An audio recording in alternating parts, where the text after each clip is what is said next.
कांग्रेस से कोई मनमुटाव हो गया था, क्या हुआ था? सब अच्छे हैं, सबके साथ ठीक है।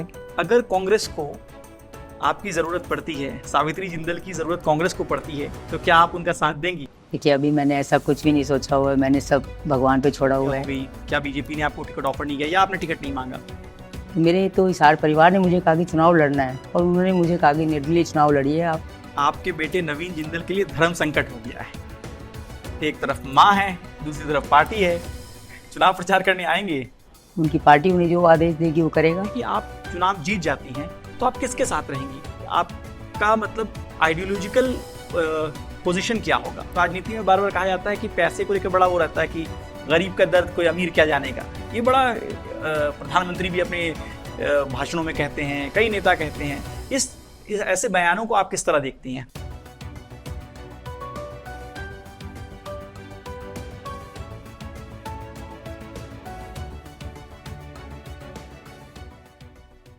आदाब, मैं हूं शादाब। आप देख रहे हैं द क्विंट और क्विंट हिंदी। इस वक्त हम हिसार में हैं और सावित्री जिंदल हमारे साथ हैं। यहाँ से इंडिपेंडेंट कैंडिडेट हैं, विधायक भी रही हैं, यहाँ से 2 बार मंत्री रही हैं और हमारे बीच में है। मैम, बहुत बहुत शुक्रिया आपका वक्त देने के लिए। नमस्कार जी, थैंक यू। 10 साल पहले आपने यहाँ से चुनाव लड़ा था और इससे पहले भी आप 2 बार विधायक रही हैं। अब वापस आप इलेक्टोरल पॉलिटिक्स में आप जो है वो कम बैक कर रही हैं।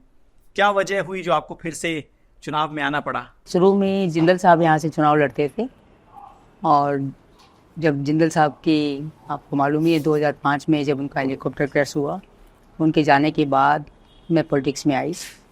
और क्योंकि जिंदल साहब यही सोचते थे कि जब मैं लोगों के बीच में जाऊंगा, उनसे मिलूंगा, उनके सुख दुख की सुनूंगा, तभी मैं उनके लिए काम कर सकता हूँ।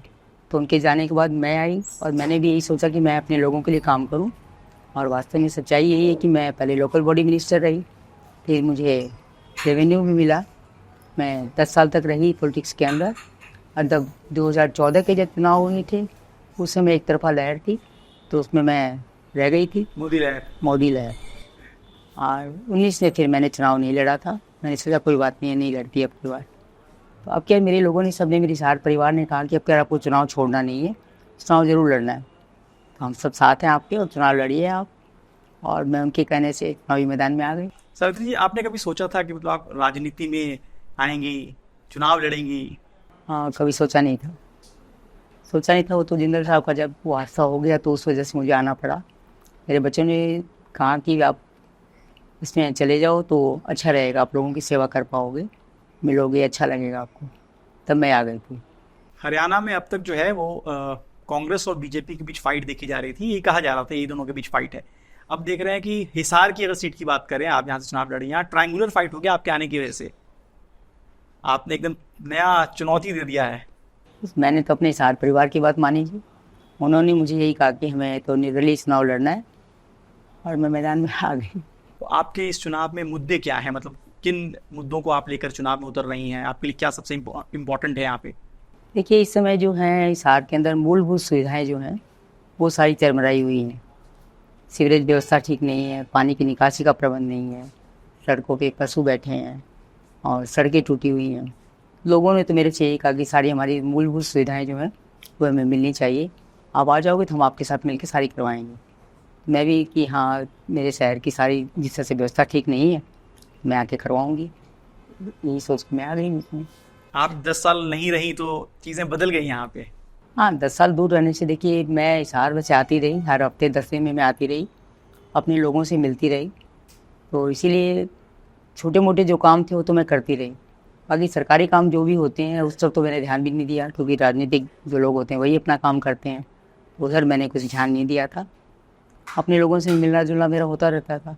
मैंने अपने इंट्रोडक्शन में ये नहीं कहा कि एक सवाल बार बार एक चीज़ आपको लिंक कही जाती है कि सबसे अमीर महिला, ये एक टैग जोड़ा जाता है बार बार। तो मैंने सोचा कि नहीं, आपका जो पॉलिटिकल करियर है उस पर बात करते हैं।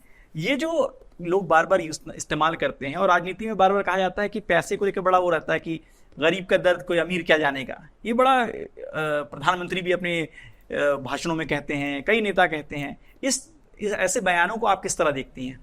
देखिए, बयान तो आदमी कोई कुछ भी करता रहे, इससे कुछ नहीं होता। जब तक कि आप उन लोगों के बीच में जाओगे नहीं, तब तक आपको उनका दुख दर्द पता नहीं चलेगा। अब पैसे वाला हो और खाली घर में बैठा रहे तो कुछ नहीं होगा। कि पैसा वाला भी अगर लोगों के बीच में जाके उनके सुख दुख की सुने तो उन्हें पता चलेगा और उनके दुख दूर भी कर सकते हैं।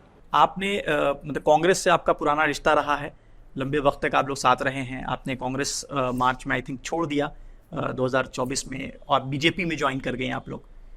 तो क्या हुआ था, थोड़ा अगर कुछ बता सकें, ऐसा क्या हुआ जो आपको छोड़ना पड़ा? आप और नवीन जिंदल जी साथ में आए, आपके बेटे। समय नवीन जिंदल जी ने कुरुक्षेत्र से चुनाव लड़ा, कुरुक्षेत्र से उनको बीजेपी की टिकट मिली, तो वहाँ से उन्होंने चुनाव लड़ा। उनके चुनाव में हमने सभी मिलकर प्रसार किया। कांग्रेस से कोई मनमुटाव हो गया था, क्या हुआ था? कहीं कोई मनमुटाव नहीं है, आज भी नहीं है। मनमुटाव किसी से भी नहीं है, कहीं भी नहीं है। सब अच्छे हैं, सबके साथ ठीक है, ऐसी कोई भी बात नहीं है। मनमुटाव वाली या कोई किसी से भी कोई ऐसी बात नहीं है। एक सवाल आपके सामने आया होगा कि आप बीजेपी में शामिल हो गई, उसके बाद आप बीजेपी छोड़कर आप मतलब इंडिपेंडेंट खड़ी हो गई, तो ऐसी वजह क्या, मजबूरी क्या हो गई? क्या बीजेपी ने आपको टिकट ऑफर नहीं किया या आपने टिकट नहीं मांगा?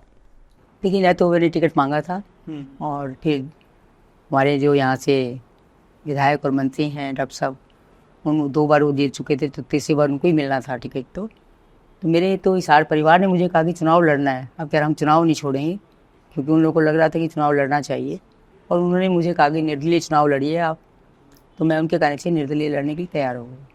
आपके बेटे नवीन जिंदल के लिए धर्म संकट हो गया है, एक तरफ माँ है, दूसरी तरफ पार्टी है, चुनाव प्रचार करने आएंगे?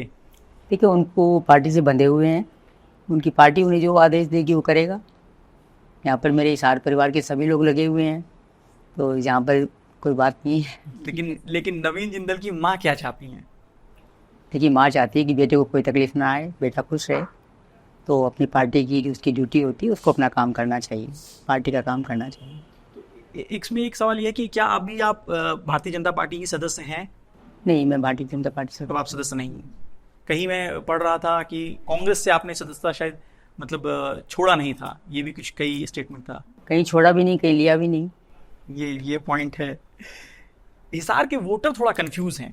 मैं अभी था रास्ते में, लोगों बात कर रहे थे लोगों में कंफ्यूजन है कि क्योंकि आप अब कांग्रेस में रही हैं, विधायक रही हैं कांग्रेस से, अब आप फिर आपने भारतीय जनता पार्टी ज्वाइन किया, अब आप इंडिपेंडेंट है। लोगों के मन में एक कन्फ्यूजन ये है, आपके वोटर के मन में एक कन्फ्यूजन है कि आप चुनाव जीत जाती हैं तो आप किसके साथ रहेंगी, आपका मतलब आइडियोलॉजिकल पोजीशन क्या होगा? देखिए, ऐसे ही हम लोगों ने अभी कुछ भी नहीं सोचा है। खाली एक ही बात सोची है कि हम लोग चुनाव जीतें, और जीत के मैं जो हिसार की समस्याएं हैं मैं उनको दूर करा पाऊँ। अभी तक तो सिर्फ और सिर्फ मेरा ध्येय यही है। बाकी आगे आने वाले में प्रभु जी की जो इच्छा होगी, ये मेरे हाथ में भी नहीं है कि चुनाव लड़ना भी मुझे प्रभु जी की मर्जी हुई है तभी मैं चुनाव लड़ रही हूँ। तो मैं अपने भगवान पे छोड़ती हूँ, जो अच्छा होगा अच्छा ही होगा। हरियाणा में बेरोजगारी एक बड़ा अहम मुद्दा रहा है और ये एक समस्या दिख रही है सामने। इस समस्या को आप कैसे देखती हैं, क्यों आप यहाँ मंत्री रही हैं?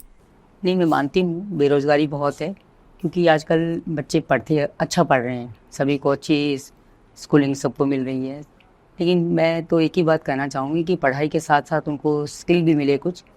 इससे स्किल सेंटर बहुत सारे खुले हुए हैं, उनके अंदर वो सीखें, तो उनके हाथ में जब हुनर आ जाएगा तो वो काम अपना भी कर सकते हैं और उनको नौकरी भी बहुत अच्छी तरह से मिल जाएगी। क्योंकि आज हमारे यहाँ भी ITI से पढ़े हुए जैसे फिटर और प्लम्बर सब जो आते हैं उनको तो तुरंत नौकरी मिल जाती है, बल्कि जो भी फैक्ट्रीज वाले होते हैं वहाँ से उनको लेके आ जाते हैं।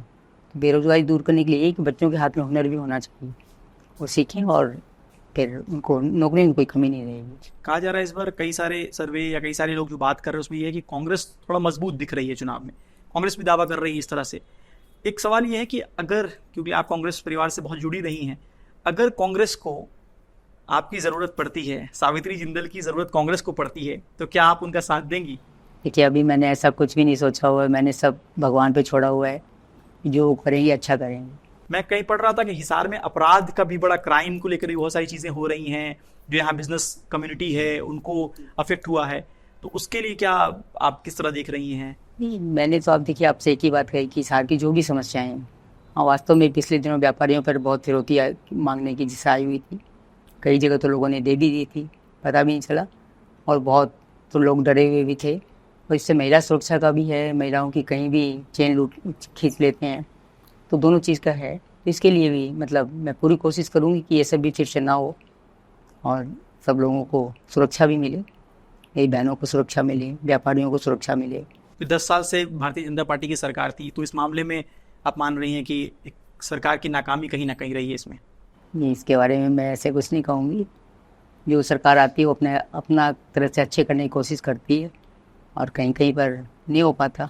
आप आपने भी पॉलिटिक्स का एक अच्छे तरीके से हम लोगों को भी समझा रही हैं। आप भी पॉलिटिक्स में धीरे धीरे जो है वो कम बैक भी आपका बड़ा अच्छा लग रहा है। तो हमारी शुभकामनाएं आपके साथ हैं। तो बाकी खबरों के लिए आप देखते रहिए द क्वीन टॉक 20 हिंदी।